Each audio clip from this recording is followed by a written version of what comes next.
Amen?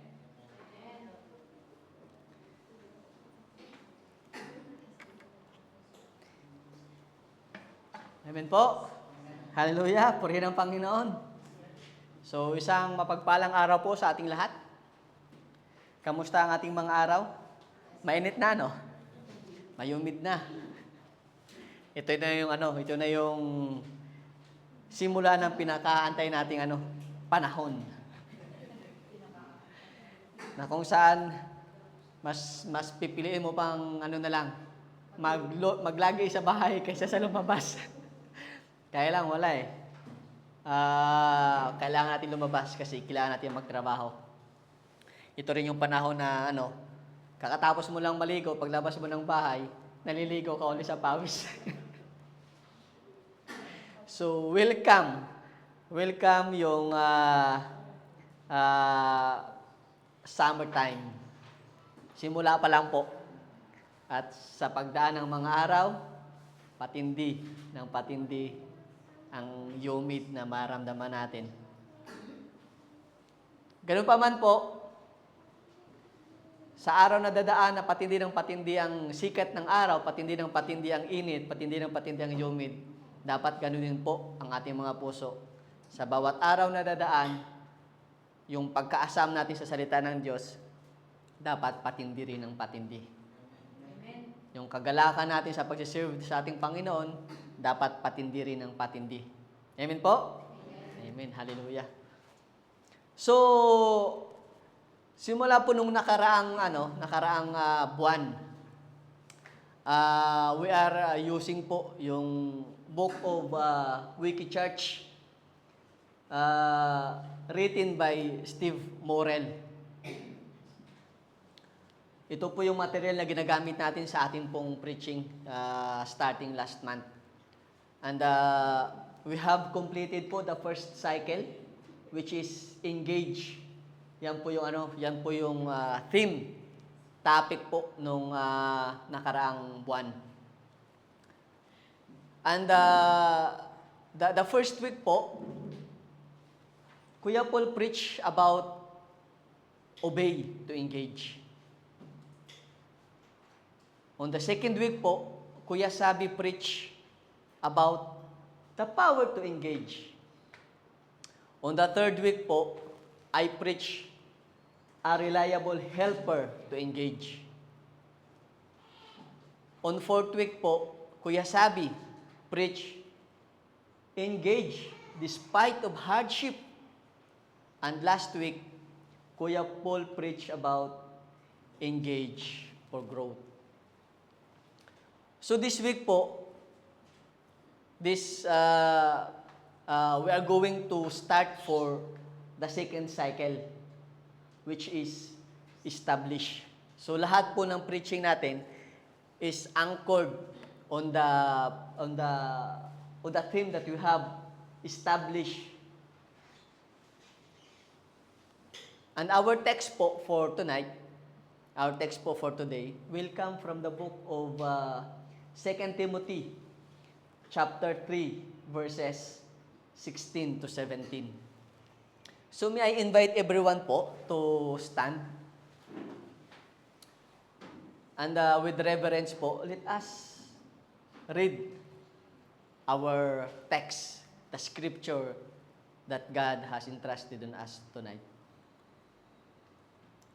It says that all scripture is God-breathed and is useful for teaching, rebuking, correcting, and training in righteousness, so that the servant of God may be thoroughly equipped for every good work. Let us pray po. Father God in heaven, Lord, we thank you for tonight. We thank you for this day, Lord. Truly, you are the awesome God, Lord. And Lord, we pray, Lord, that you will lead us tonight. Let the power of the Holy Spirit move us, touch our hearts, and the message that you have laid upon us today, Panginoon, is not just something that our ears can hear, but it will be the message, it will be your words that will imparted in our hearts, Panginoon. And as the day goes by, Lord, we will remember your words tonight, Panginoon. And it will be our guide, Lord, on how we live our everyday life, Panginoon. Again, Lord, we invite the presence of the Holy Spirit, and we are claiming by faith, Lord, that today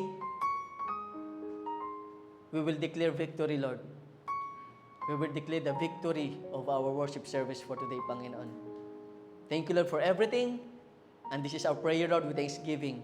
In the mightiest and sweetest name of our Lord Jesus Christ. Amen and amen. So let us all be seated po. And the title of our text today is Establish to Disciple. But before we start, let us watch this very short clip. Can you play po?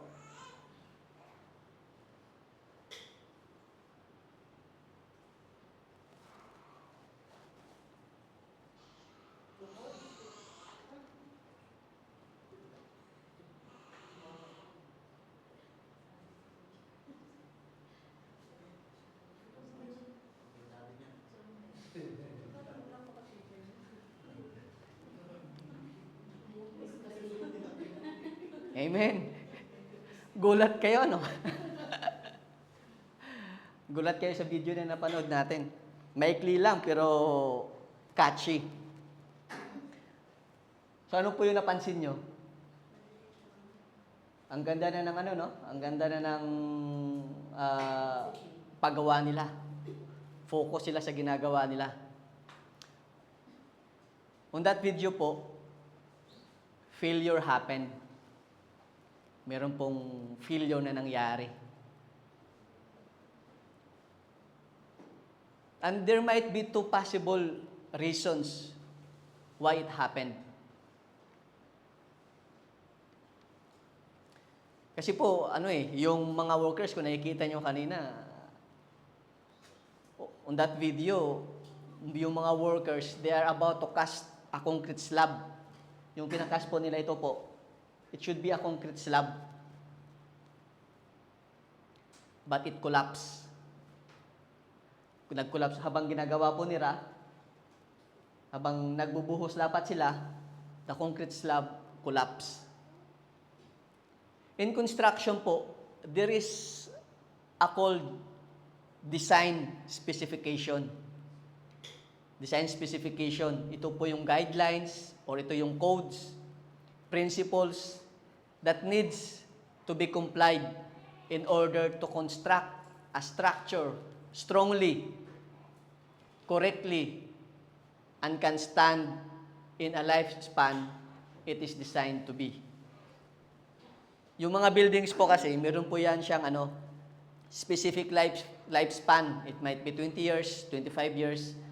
And on that, when they reach that certain span of time, kung meron pong mangyari or meron pong failure na mangyari, maari pong ma-acquit yung structural designer or yung engineer na nag-design ng building kasi po it already reached the lifespan. Kumbaga na-reach niya na yung time na he is designed to standly o to has been built strongly. Kumbaga yun na yung time na yung design niya na mag-stand siya ng firm. Kaya kung merong mga lindol na mangyari, any force majeure na mangyari, tapos nagiba po yung building, there is a chance po na yung structural designer, yung nag-design ng building structurally, he may be acquitted kasi po naabot niya na yung limit ng building. So on that failure na nangyari, meron pong dalawang possible na dahilan kung bakit po ito nangyari. Una po, the workers might be ignorant on the design specification. They don't know what is the guideline on how to correctly do it. Or maybe, They might know the guideline. They might have the idea, but they don't have the proper understanding on how to do it. So yung possible reasons po is, first, ignorance. They don't have the idea. And the second one is the lack of proper understanding on the design specification. And a lot of people on the street right now, or might be sa bahay nyo, sa workplace nyo, have the same condition of the workers on the video. There are people who are ignorant on the guidelines of life, principles of life, how they should live their lives, what should they do in their everyday life, what is the purpose why they live. And there are also some people that has an idea, meron po silang idea kung paano nila ipamuhay yung buhay nila, but lack of proper understanding. And the structure, yan po yung structure na yan, is like their life. Because of their ignorance or lack of understanding on the proper guidelines of life, they are building their life the wrong way, which will soon ends up to a collapse or destruction will soon to happen. So in our text tonight po, you will be encouraged that through you, sa pamamagitan po ninyo, that through you, servants of God, man and woman of God, the guidelines of life will be properly introduced, properly laid to them, so that their life will be built on a strong foundation, will be built on a way they are designed for, and can be able to stand strongly up to the lifespan that they are designed to. So both the First Timothy and Second Timothy were written by Apostle Paul. Written by Apostle Paul to Timothy. Timothy was a young leader and Paul was his mentor. In these letters po, Paul offers practical advice and encouragement to Timothy on his ministry. It offers encouragement, relying on God's strength and grace, and holding to sound teachings. Timothy is facing a very difficult road ahead of him, and Paul is writing to encourage him and to stay, of course, to stay on the course. In this chapter, Paul deals with holding to sound teachings and not abandoning the truth of the Scripture. Also, Paul deals with false teachers. He contrasts himself with these teachers, and shows Timothy how the Word of God is the most powerful source or the powerful resource in dealing with them. Paul draws a contrast between the wicked behaviors of the false teachers and the example he is setting for Timothy. Paul has used his suffering for the sake of Christ as proof of his teachings. Sinulat din po ito, scholars says that when Paul write this book or this letter to Timothy, it is already last part of his life. He is soon about to be executed when Paul write this letter to Timothy. So to start with,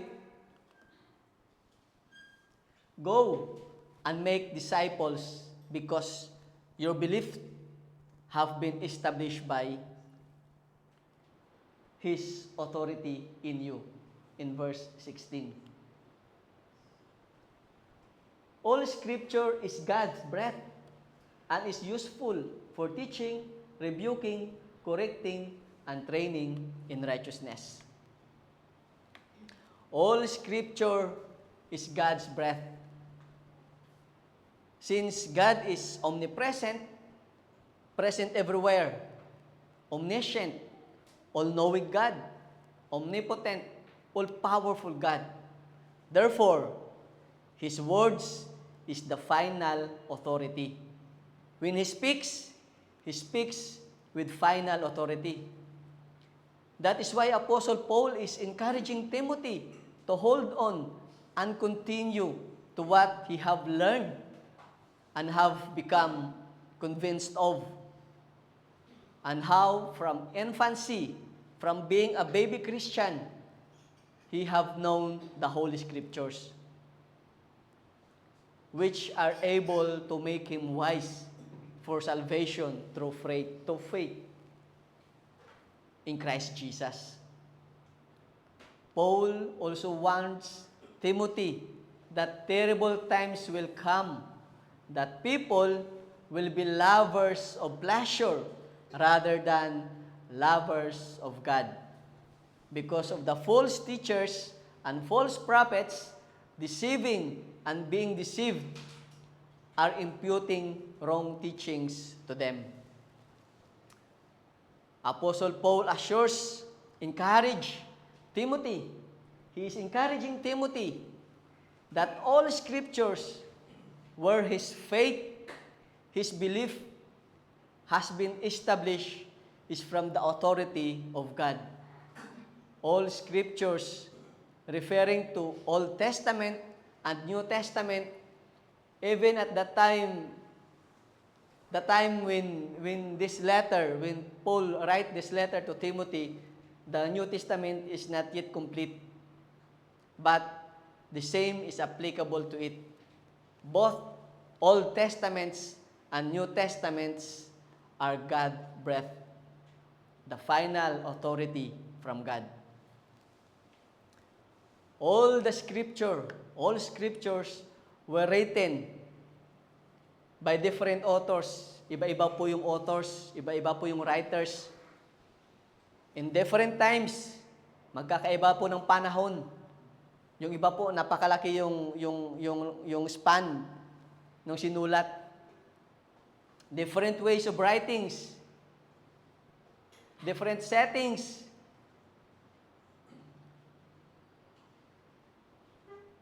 Different ways of writings, but delivers the same message.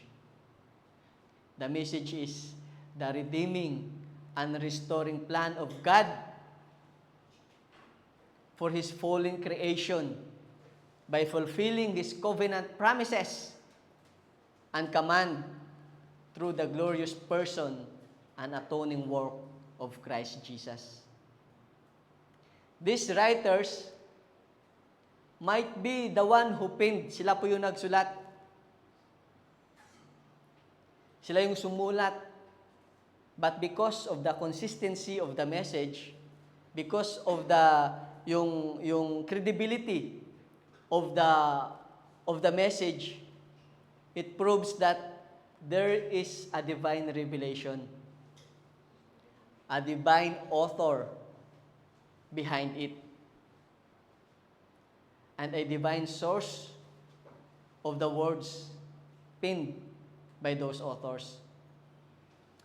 There is authority in the Scripture because it is the very words of God.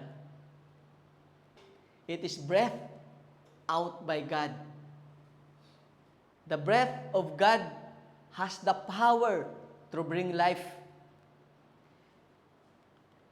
In Genesis chapter 2, verse 7, it says that, "Then the Lord God formed a man from the dust of the ground and breathed into his nostril the breath of life, and the man became a living being. God's breath brings life to Adam, the first man. The same authority of the Scripture and the very words of God, the moment you share it to someone who doesn't heard it or who doesn't truly understand it, the authority of God is in you. And the same power that brings life to Adam will also bring life to those whom you will share the Word of God. Maybe you will ask, anong pinagsasabi ni Kuya Leo? Paano ako mag-share sa patay? Siyempre, kung mag-share ako, dun sa may buhay. So, what kind of life? Ano ba yung life na maibibigay? Let us see po in Romans chapter 5, verse 12. Therefore, just as sin entered the world through one man, and death through sin, and in this way, death came to all people. Death came to all people because all sinned. All sinned. Kung makikita niyo po kanina sa Genesis na binasa natin sa book of Genesis, then the Lord God formed a man of dust from the ground and breathed into his nostril the breath of life, and man became a living being. Ito po si Adam. At ano yung sinasabi sa Romans chapter 5 verse 12? Therefore, just as sin entered the world through one man, it is the same, it is Adam. Isn't it ironic that the first man who came to life because God breathed on him is the same man who brings death to all because sin entered the world through him. Nagbago man yung kalagayan kasi yung una, si Adam yung nakareceive ng unang life. But ngayon, si Adam din yung nagdala ng kamatayan because death entered the world through him because of the sin. But take hold, my dear brothers and sisters. Because the authority of the Scripture does not change. Kaya sabi dito, death through sin. On this way, death came to all. So, ibig sabihin, lahat tayo patay. Ibig po sabihin, we are just, sabi po lagi pong sinasabi ni Pastor Pino that we are just a walking zombie. We are just a walking zombie. Alive in flesh, but dead in spirit. And just like what I said, the authority of the Scripture does not change. Nagbago man yung kalagayan ng tao. Nagbago man yung kalagayan ng tao. But the authority of the Scripture does not change. All that is dead in spirit, who will receive and accept the Word of God, will come to life. Gaya po nangyari kay Adam. It will come, they will receive life. Kasi lahat pa po ng hindi nakakarinig, lahat po ng hindi nakaka-receive ng salita ng Diyos, they are considered as death. Patay pa po sila. They are death in the spirit, dead in the spirit because of sin. But because of the authority of the Scripture, the power of the Scripture, once they will hear it, once it will come to them and they will accept it, life will come to them. There will be life on them. And you know what? That will be through you. Ito po ay sa pamamagitan ninyo. It will be through you, kapatid. All the servants of God are called to share the Word of God. Tingnan natin. Yan po yung sabi sa Mark 16:15. He said to them, It is the word of God. It is God Himself, the Lord Jesus Himself said this to His disciples. Go into all the world and preach the gospel to all creation. Yan po yung yan po yung utos. Go into all the world and preach the gospel to all creation. You and I are being commanded and given authority to preach the gospel, the word of God, the saving works of Jesus Christ, so that those who will receive and accept it will have life. Hindi po ba napakasarap pakinggan na through you, sa pamamagitan ng buhay mo, you are given the authority because of the scripture. You are given the authority of God to preach the gospel, to preach the good news, to preach the word of God, so that those who will receive it, those who will accept it, those who are dead in spirit will have life. And this is what discipleship means, to bring the scripture, the word of God to the world, so that it will have life, because the world is dead because of sin. You have the authority because your belief have been established by the authority of God through the scripture. So go and make disciples because your belief have been established by first, His authority in you. Second, His means in you, in verse 16. All scripture is God-breathed and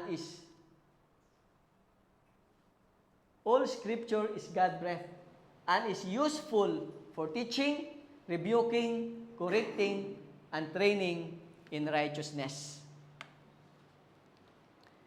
In discipleship po, you must have tools to be effectively disciple someone. And this is the Word of God. All the scriptures breathed by God is His means, His ways for you to be effective in discipleship. Apostle Paul is like a father to Timothy. Kasi po sabi sa 1 Timothy chapter 1 verse 2, Paul said to Timothy, my true son in the faith, grace, mercy, and peace from God the Father and Christ Jesus our Lord. This is his first letter. Ito po yung first letter ni Paul kay Timothy. And Paul addressed Timothy as his true son in faith.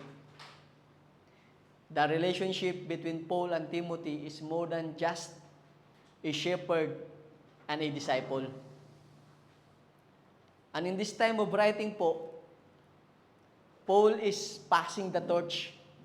Yung marinig natin sinasabi, passing the baton. Passing the torch,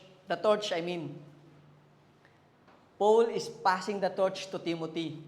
He wants Timothy to continue his ministry, and he wants him to understand the purpose of the scripture that breathed by God. Paul emphasized to Timothy that all scriptures breathed by God is useful. In other translation po, profitable for teaching the right belief about God, rebuking the false teaching of the heretics that Timothy was dealing with, correcting the scripture. The scripture don't just simply rebuke, but also corrects. and training in righteousness. The scripture are useful for training how to live a godly life.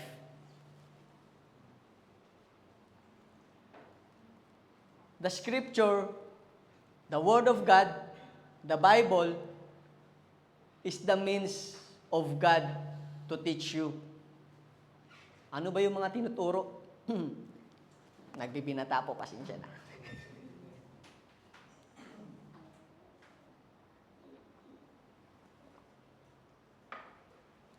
Nagbibinata eh. Kasama po sa paglaki yan eh.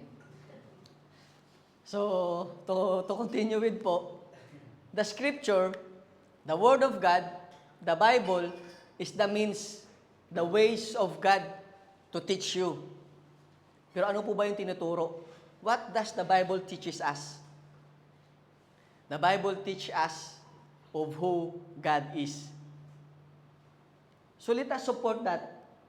The Bible teaches us of who God is. Let us support it with a verse. Sabi po sa Exodus chapter 34 verses 5 to 7.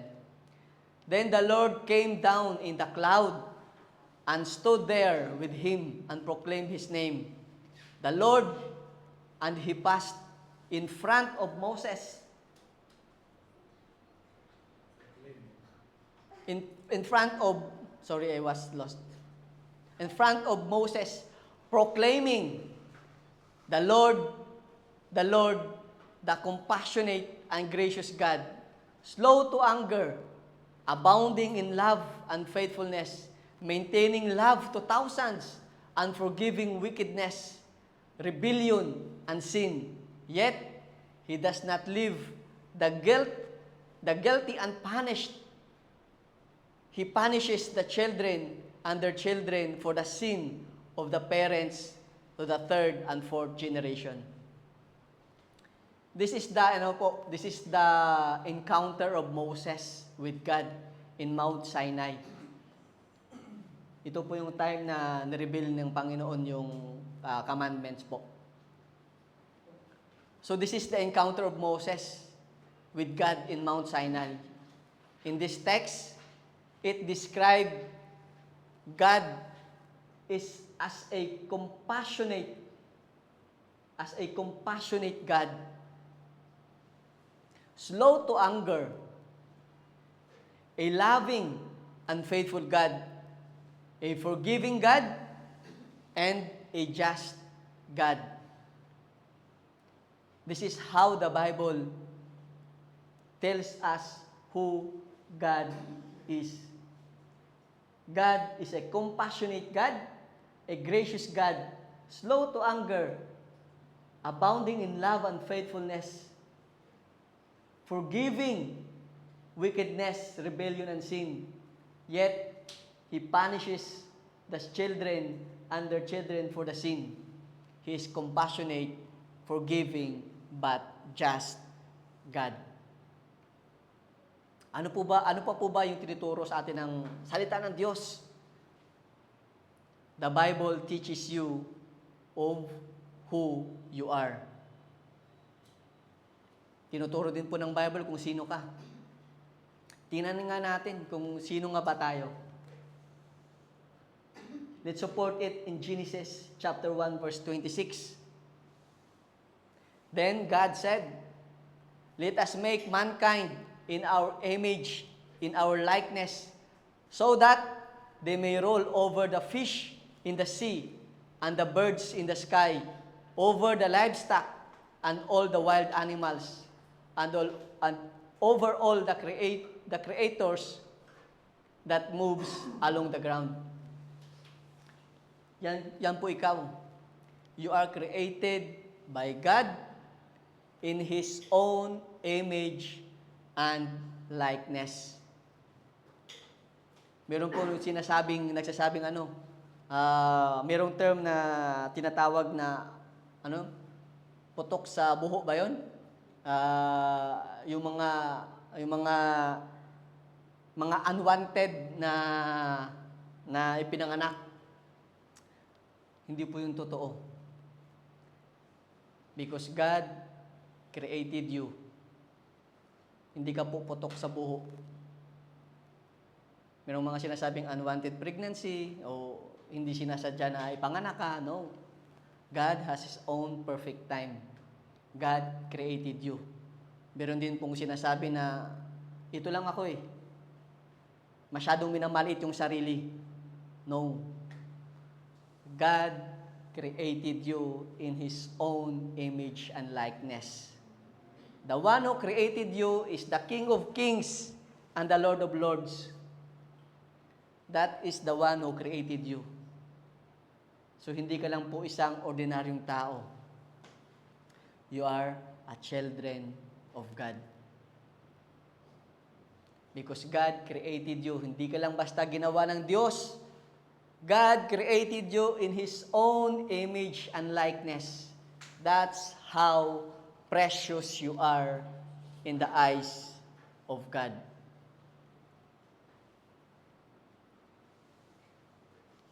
So, wag po nating masyadong maliitin yung sarili natin. Wag po nating masyadong ibaba yung sarili natin. Because you are created by God in His own image and likeness. You are created by God to rule over all His creation. Sa lahat po ng ginawa ng Diyos, ikaw yung number one. So don't just, wala akong maanong English eh, wag mo masyadong maliitin yung sarili mo. Amen po? So always cheer up, chin up. Wag kang masyadong yuko ng yuko kasi maliit yung tingin mo sa sarili mo. No, mga kapatid. Wag po, my dear brothers and sisters. You are created in the image and likeness of God. The one who created you is the King of Kings and the Lord of Lords. So cheer up, stand firm, because you are precious in the eyes of God. Amen? That's who you are. That was the Bible says. Hindi ko lang po yun salita. That is the Bible says. Ano po pa ba yung tinuturo ng Biblia or salita ng Diyos? The Bible teaches you about the world you lived in. Let us support also with the verse. Sabi po sa Genesis chapter 5 verse 6, the Lord saw how great the wickedness of the human race had become on the earth, and that very inclination of the thoughts of the human heart has always evil all the time. This is the condition of the world you are living in, my dear brothers and sisters. This is the kind of world you and I are living in right now. The wickedness of man was so great. Every intentions, lahat po ng gustong o naising gawin, every intentions of the thoughts of his heart was only evil all the time.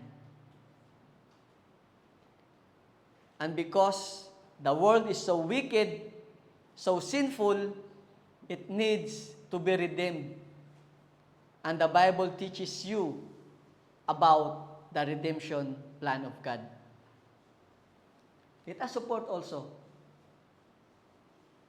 Sabi po sa John 3:16 to 17, for God so loved the world that He gave His one and only Son, that whoever believes in Him shall not perish, but have eternal life. For God did not send His Son into the world to condemn the world, but to save the world through Him. Hindi po ba napakasarap? Napakasarap pakinggan, napakasarap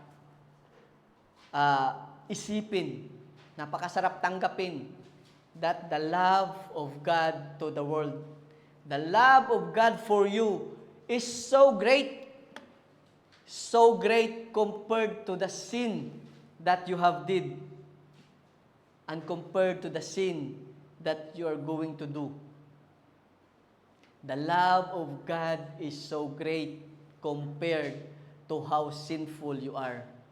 And because of this great love of God for you, He gave His Son, He gave His only begotten Son to be an atoning sacrifice to what?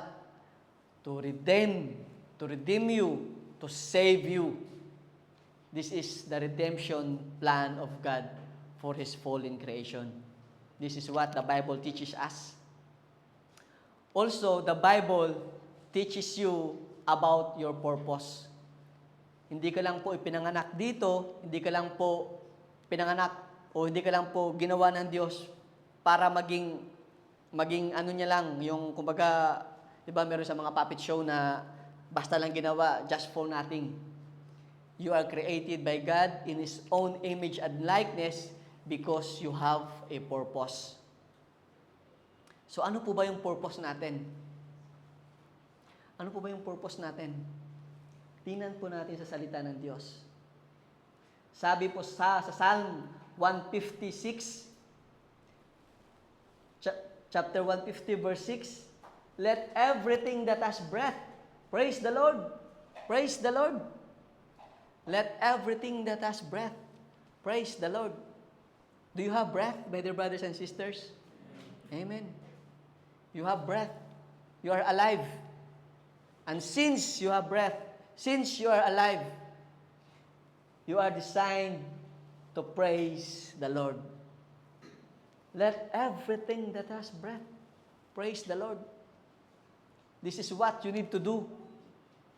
You are created to give praise to God, to honor Him, to magnify Him, to glorify Him. But the question is, how you are going to do that? How you are going to do that? How you are going to praise the Lord? What are you going to do to praise the Lord? Meron pong kasagutan dyan ang Bible. Meron pong kasagutan dyan ang salita ng Diyos. Romans chapter 12 verse 1. Therefore, I urge you, brothers and sisters, in view of God's mercy, to offer your bodies as a living sacrifice, holy and pleasing to God. This is your true and proper worship. This is your true and proper worship. To offer your bodies as a living sacrifice. Ito yung dapat mong gawin. You need to offer your body as a living sacrifice. Magpagamit ka sa gawain ng Panginoon. Sa kabila ng mga isyung dumarating sa buhay mo, sa mga pagsubok na dumarating sa buhay mo, you will still have the joy to serve God. Because your service to God is not dependent on the condition of your health. Your service to God is not dependent on the condition of your life. Hindi dahil sa malungkot ka, hindi ka na magsiserve. Hindi dahil sa nagluluksa ka, hindi ka na magsiserve. Hindi dahil sa may problema ka, hindi dahil sa may issue ka sa pamilya mo, hindi dahil sa may issue ka sa asawa mo, hindi dahil sa may issue ka sa biyanan mo, hindi dahil sa may issue ka sa mga anak mo, hindi ka na magsiserve. Because as the Bible says, as the Word of God says, offer your bodies as a living sacrifice. Ibig sabihin po, your relationship to God, your service to God is not dependent on the condition of your life. So kahit na ano man yung pinagdadaanan mo, ano man yung condition ng buhay mo, you need to serve God. And this is your way. This is your true and proper worship. Amen po? Hallelujah.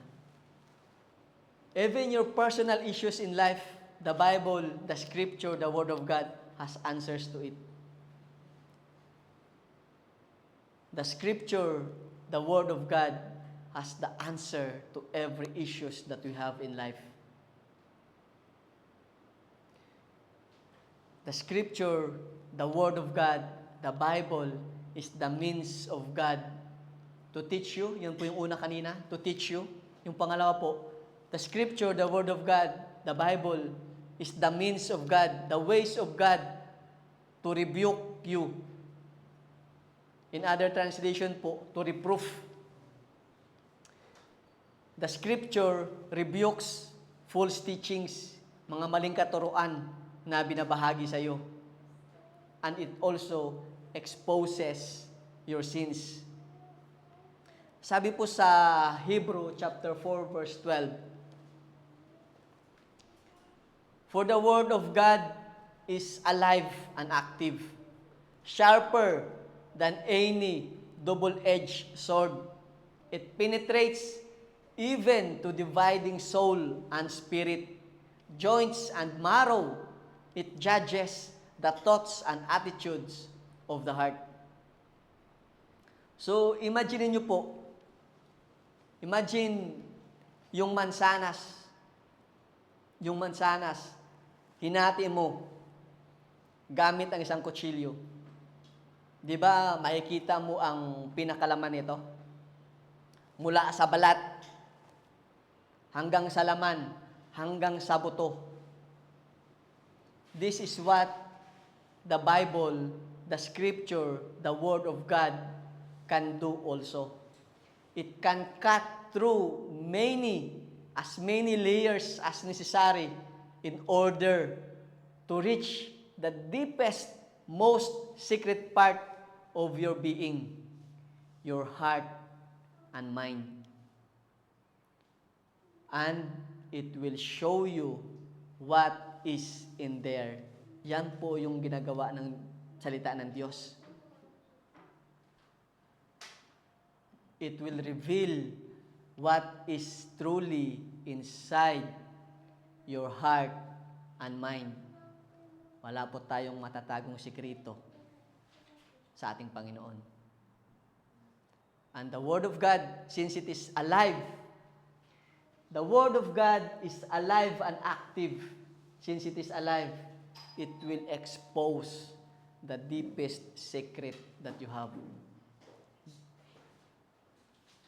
The Scripture, the Word of God, the Bible is the means of God. The ways of God. Yung una po kanina, to teach you. Yung pangalawa po, to rebuke you. Pangatlo po, the Scripture, the words of God, the Bible is the means, the ways of God to correct you.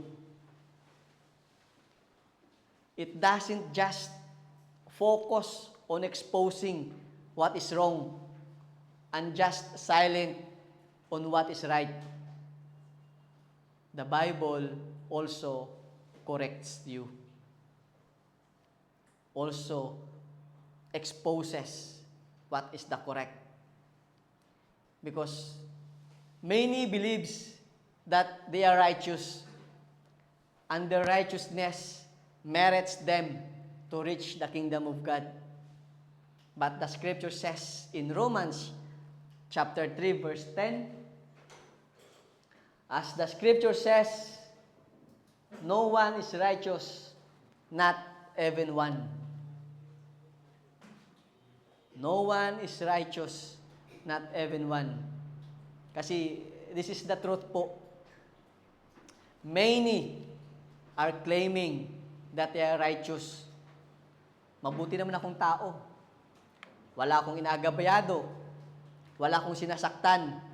Wala akong krimen na ginawa. So they have this kind of perception, they have this kind of understanding that because they are good, they have their passes going to the kingdom of God. But the Bible says, no one is righteous, not even one. You are not righteous as you think you are. And the correction, this is the rebuke. And the correction po, let us look on Ephesians chapter 2 verses 8 to 9.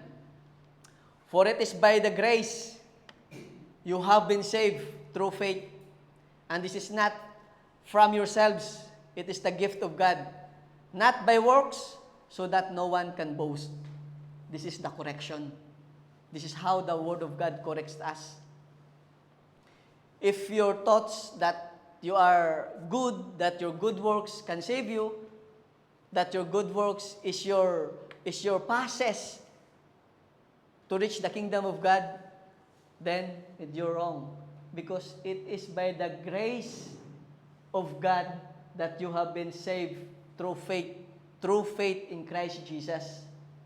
And this is not from yourselves. It is a gift of God. It is a free gift of God, not by works, so that no one can boast. This is the correction.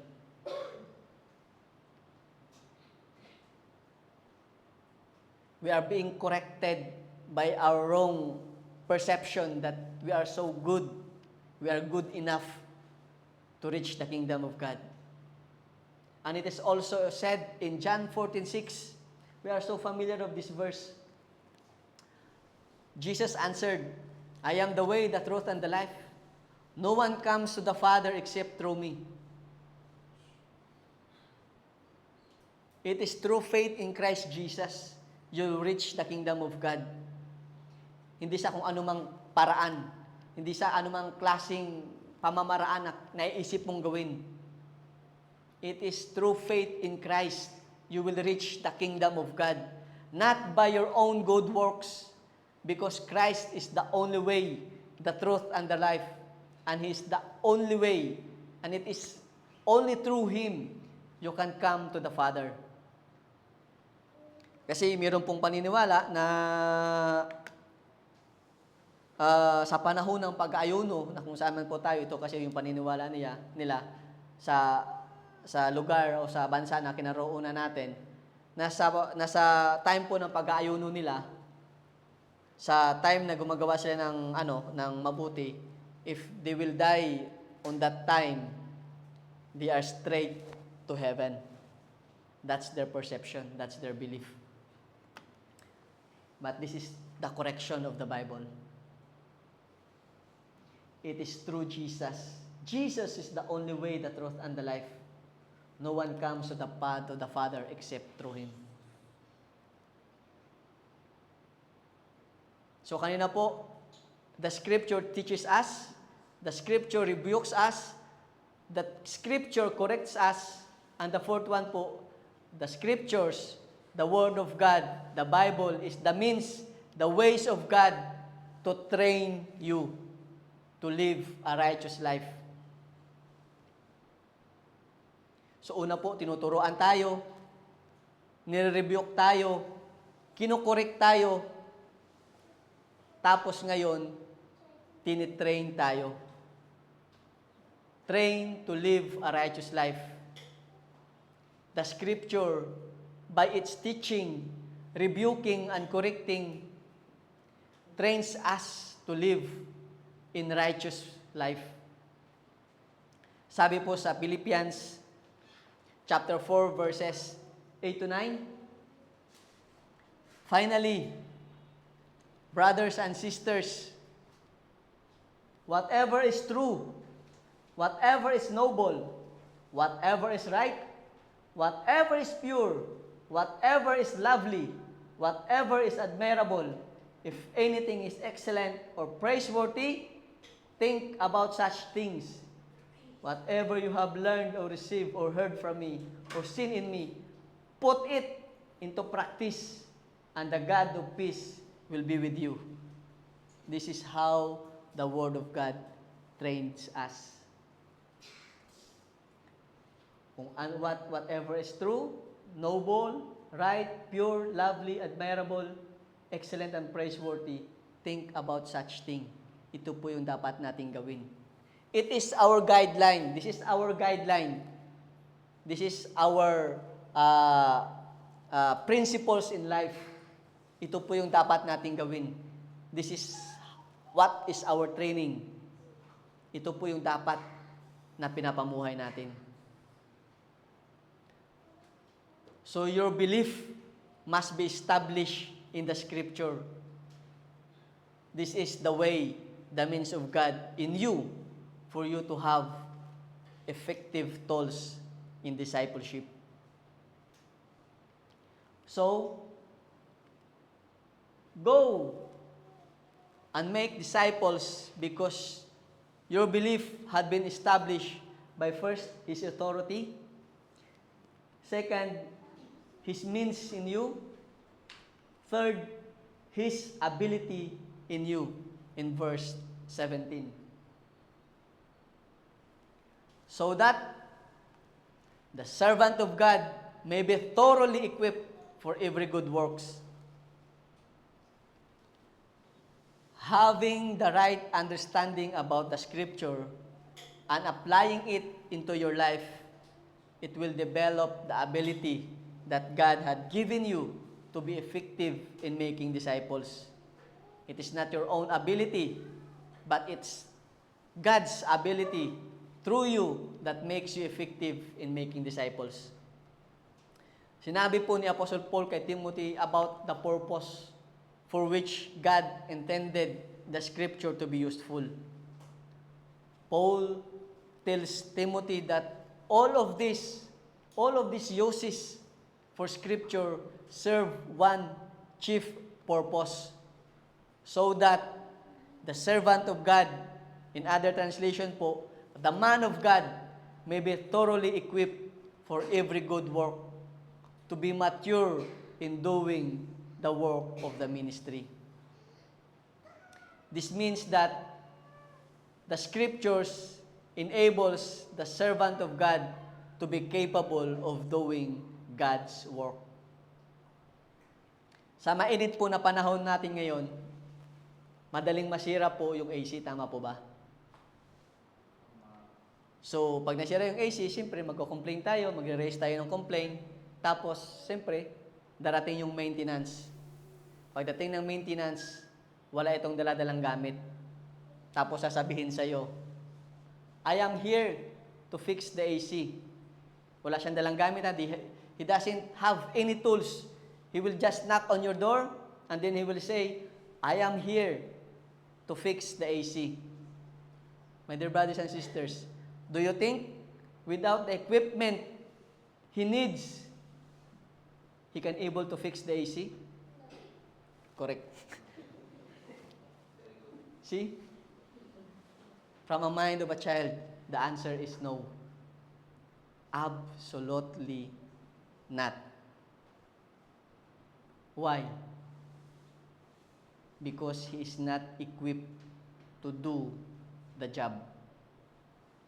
And for the servants of God, for you and for me, you cannot and will not be effective in doing the mandate of God to go and make disciples if you are not equipped. Tama po ba?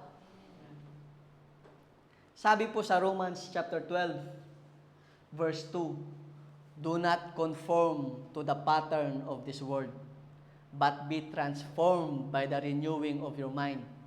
Then, you will be able to test and approve what God's will is, His good, pleasing, and perfect will. To be thoroughly equipped refers to your spiritual maturity. Again po, to be thoroughly equipped refers to your spiritual maturity. And your maturity, your spiritual maturity, is determined on the level of transformation in your life. You cannot just simply say, I am mature. I am a mature Christian. But no transformation in your life. The maturity, your spiritual maturity as a Christian is determined on the level of transformation in your life. The Scripture is alive because it is breathed by God. And since it is alive, it has the ability to transform another life. Your mind will be renewed. Your mindset will be changed. Your perspective, your priorities, your habits, your whole being will be changed, will be transformed. And it will be no longer conformed to the pattern of the world, to the likeness of the world. Rather, it will be conformed to the likeness of Christ. It is the will of God. It is the will of God for you to obey, to do, to take action to His command, to go and make disciples. The ability of God to transform your life must glow, must shine, should manifest in your life so that people around you will be attracted. And through you, through your life, my dear brothers and sisters, they will too experience the transformation that God had done in your life. Your belief have been established by God's ability to transform your life. Your transformation will give you the ability to be effective to disciple others as well. Sumuli po nating panoorin ang video.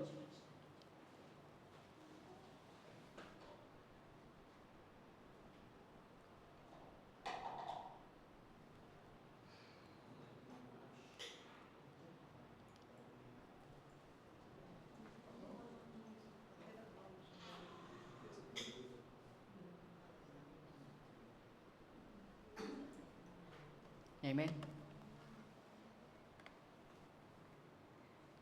Distraction, collapse will happen if all of us will be either ignorant or lack of understanding in the guidelines of God has given us. And that guidelines, that principles, you can find it in the Scripture. There is no other way, only to the Word of God alone. The Scripture is God's breath. It is His authority in you. It is useful for teaching, rebuking, correcting, and training you in righteousness. It is His means in you to be effective in doing His mandate to go and make disciples. And having a proper understanding of the Scripture and applying it in your personal life, it will make you equipped and gives you the ability to proclaim it. So, go and make disciples because your belief have been established by first, His authority in you. Go and make disciples because your belief have been established by second, His means in you. Go and make disciples because your belief have been established by third, His ability in you. Let us all stand. Let us pray.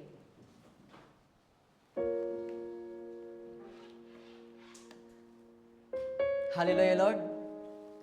Father God in heaven, we praise you, we magnify you, we glorify you, Lord. Lord, we want to thank you for today. Thank you, Lord, for allowing us, Lord, to understand the purpose why we are here, Panginoon. Lord, you have given us the mandate, the command to go and make disciples, to proclaim, to preach your words, Panginoon, to preach the gospel, to preach the saving works of the Lord Jesus Christ. And Lord, we know, Lord, that apart from you,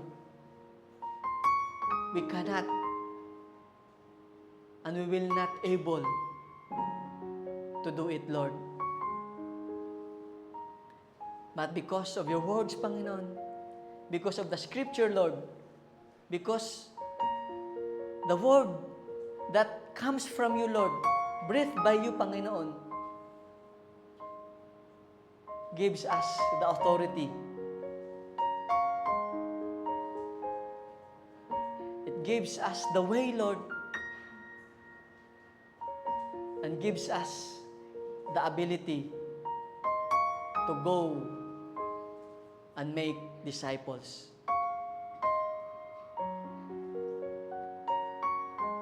Thank you, Lord, for your words. Thank you, Lord, for guiding us. Lord, we hope and we pray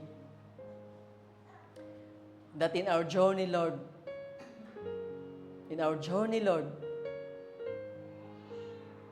of proclaiming your words, Panginoon,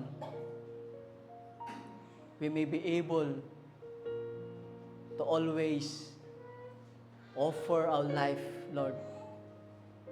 Offer all that we have, Panginoon, and allow you to use us mightily, to use us to proclaim your words, to use us as your instrument, as your vessel, Lord, to bring life to those who are dead because of sin, because of the sins that they are doing, Panginoon. If they are dead, because until now, Lord, they are not able to hear your words. They are having the wrong understanding of your words, Panginoon. And Lord, we know that you called us, Lord. You called us, Lord, to be your instrument, to bring your words to them, Panginoon. To let them hear it, Panginoon, and to let them understand truly what your word is, Lord Jesus. Again, Lord, we just simply offer our life. Use us mightily, Lord. Use us as your mouthpiece, Panginoon. Use us as your instrument to bring life to this world. Again, Lord, we thank you, and we want to bring back the highest praises, adoration, and thanksgiving in the mightiest and sweetest name of our Lord Jesus Christ. Amen and amen.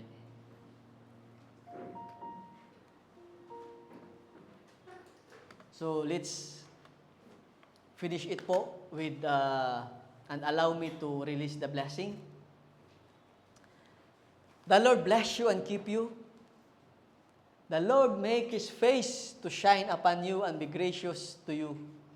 The Lord lift up His countenance upon you and give you peace. My dear brothers and sisters, receive the blessing of God in your life, in your plans, in your desires, in your families, in your personal life, in your works, in your ministry. In Jesus' name, amen and amen. Muli po, isang magpagpalang araw sa ating lahat.